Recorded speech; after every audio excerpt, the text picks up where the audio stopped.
ele explica um assunto e coloca lá uns exercícios simples, aí vai dificultando um pouquinho, porque de repente está ali seguindo o livro, está ali pegando, faça a questão 2, faça a questão 3, faça a questão 4 e por aí vai. E vai, cada vez que ele vai aumentando o número de questões, vai aumentando um pouquinho a dificuldade. Beleza. Então eu tenho aqui, por exemplo, para vocês terem uma ideia do que eu estou falando, sobre esse despreparo, né, na elaboração de provas. Tá aqui. Aqui tem um exemplo de uma prova, tá lá, que tem preenchimento de lacunas e depois tem discursiva. O outro tipo de prova aqui, que tem uma ilustração, aqui tem um enunciado, tem uma ilustração e tem 2 itens, A e B, para responder. É uma questão discursiva. E aqui atrás, questões de múltipla escolha. Mas questões de múltipla escolha dessa forma aqui, que o professor cobra na prova. Qual é esse erro que é muito grave? É quando o professor, quando ele está aplicando, está fazendo os exercícios durante a aula, antes das provas com os alunos, o professor só passa exercício simples. Aí, passa exercício simples. Aí, quando ele vai elaborar uma prova, entrega para o aluno a prova, o aluno se depara com esse tipo de questão. Isso daqui. Esse tipo de questão. Questões de múltipla escolha, mas com esse nível aqui, que tem gráficos aqui. E só que essas questões, o professor não trabalhou isso em sala de aula. Então, como é que o professor quer que o aluno aprenda? Como é que o professor quer que o aluno interprete, se nem o professor ele sabe trabalhar essa sala de aula? Muitos professores não sabem usar questões complexas, igual do Enem, para trabalhar com os alunos em sala de aula. O professor tem que fazer isso. Ele tem que pegar as questões, por exemplo, começa daqui. Está aqui uma questão, né? Uma história em quadrinho. E nessa história em quadrinho tem aqui uma questão discursiva. Só uma questão aqui. Uma questão que tem 3 itens. Está lá. Está aqui, ó. Então, o que acontece? Mas, durante a aula, o professor nunca passou um tipo de questão dessa. Aí, ele passa isso na prova. Então, professor, como é que você quer que os seus alunos aprendam? Então, como é que quer que os alunos, né, façam um tipo de raciocínio desse, se esse raciocínio não foi trabalhado dentro de sala de aula, antes das provas? Tá aqui, outro exemplo aqui, mais história em quadrinho, que as provas, né, de vestibulares estão, né, até de concursos, estão aplicando muito estilos de questões com histórias em quadrinhos. É o que mais tem, tá aqui, uma história em quadrinho com uma discursiva aqui. Tá lá. E o que o professor faz? Só passa exercício simples. Só faz bota um monte de questionários ali, fazendo o aluno memorizar, que não vai ter valor algum. Quer dizer, ele bota ali, por exemplo, biologia, o que são mitocôndrias? Aí coloca lá no exercício, no questionário, o que são mitocôndrias? Segura a questão, qual é a função?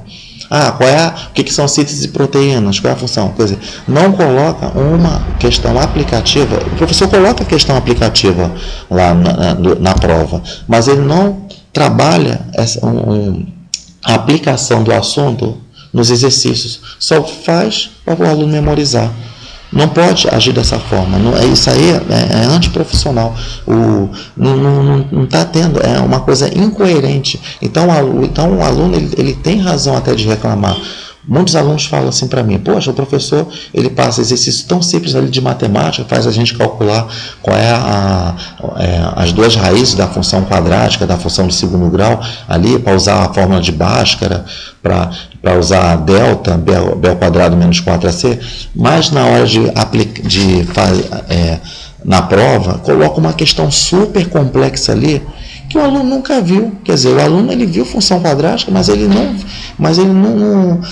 foi estimular, não foi assim, não foi colocado ali, o professor não colocou o aluno para poder aprender uma questão complexa. Se o professor vai colocar uma questão complexa, muito complexa, de estilo Enem, ele tem que trabalhar isso na sala de aula. E muitos professores não fazem. Grande quantidade de professores aqui no Brasil não fazem isso. Mais questões aqui, Aí tem com discursiva, com gráfico novamente, com questionários aqui, questões, tem um questionáriozinho aqui para poder fixar o conhecimento. E tem também aqui questões aqui, ó, uma questão de situação. Tudo bem. E tem várias questões aqui. Então, ó, tem várias provas aqui. Então, esse é um erro muito grave que o professor comete. Então, para poder fazer com que o professor, né, tenha essa consciência, né, de que tem que ter uma boa qualidade de ensino, é usar a introdução com motivação e, se for dar uma questão difícil na prova, tem que trabalhar com essa questão difícil durante assim, o tempo que for passar somente exercícios, né? Então, e vamos para a última parte aqui, que são os experimentos. Aqui, os experimentos, que é uma terceira ferramenta motivadora. Vou dar um exemplo, por exemplo, tá aqui, tá lá, um professor de física vai falar a respeito de movimentos de convecção. Ele vai falar a respeito, né, do ar que se movimenta de forma convectiva. O que acontece? O que é esse assunto? Para poder vocês terem uma ideia, tá aqui. Eu peguei esse experimento aqui, eu construí aqui, né, usei material reciclável, eu peguei de um site muito bom, que fala a respeito, né, de muitos experimentos, né, que é o Manual do Mundo. Eu gostei muito desse site, que eu utilizo até hoje, e que eu construí aqui, né, esse experimento aqui, essa ferramenta aqui, né, que simula a ventilação, faz com que o aluno aprenda o que são os movimentos convectivos, né, do ar. Quer dizer, o que acontece? É um ar-condicionado caseiro. Eu ponho o gelo aqui, coloco o gelo aqui em cima, aí quando o ar entra em contato com o gelo, aí o ar fica pesado, entra por esse aqui, né, por esse gargalo aqui, por essa abertura, aí eu ligo esse cooler e o ar que já está frio, o cooler manda para fora, de dentro para fora. Isso é para explicar o princípio do funcionamento de uma geladeira. Então você vê, se eu sou um professor de física, entro na sala de aula, eu explico, falo para a gente, vamos agora entrar no assunto aqui, sobre os tipos de condução de calor, né? Tipo de como o calor, tipo de propagação de calor. Então, um desses assuntos é que está associado com o funcionamento da geladeira. Eu levo isso aqui para a sala de aula, ligo aqui na bateria, está aqui, né? O cooler vai funcionar, e o aluno vai ficar curioso em querer saber, assim, nossa, o que é isso? Quer dizer, eles vão ter mais um pouquinho de curiosidade, eles vão conseguir ter mais interesse, mesmo que eles não fossem gostar de física ou gostar de matemática e química também. Então, o que tem que acontecer é que vocês têm que dar uma motivação para o aluno para poder eles aprenderem, tá?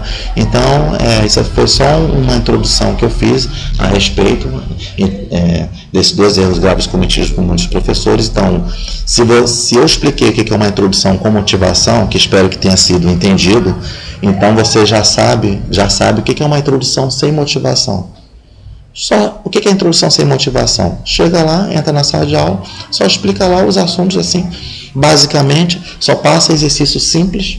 Quer dizer, isso aí não dá ânimo nenhum para o aluno. E o segundo erro, que é gravíssimo, é exatamente esse despreparo na elaboração de provas, entre os estilos de questões, né, entre exercícios simples e os que são aplicados na prova, que são cobrados na prova. Tá? Então, pessoal, é isso aí, né? Espero ter, né, ajudado aí nessas dicas, e em breve, né, vou postar mais vídeos, vou começar a falar a respeito de assuntos,